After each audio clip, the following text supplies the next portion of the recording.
In this video, I will show you exactly how to design and build your very first form template using the powerful tools available in Typeform. Getting started is incredibly simple and only takes a few moments of your time. To begin the process, the first thing you need to do is log into your Typeform account and look for the button labeled plus, Create Typeform. Once you click that button, you will be presented with a few different paths to take. You can choose to start entirely from scratch if you want full control, or you can browse through the extensive templates library to find a pre-made design that fits your needs perfectly. If you are feeling adventurous, you can even use the innovative AI generator, which will build a unique structure for you based on a simple text prompt. After you have selected your starting point, it is time to build out your content. This is where you use the plus icon to add various components.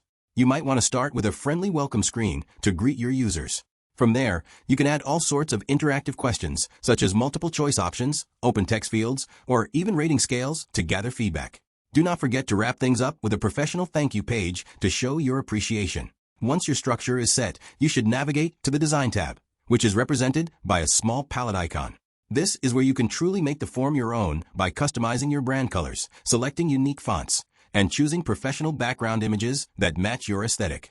By following these easy steps, you can create a high-quality form that looks amazing and functions flawlessly for your audience. Typeform makes it so easy to look professional while gathering the important data you need from your customers or clients. Just keep practicing with these various design features to see what works best for your specific brand.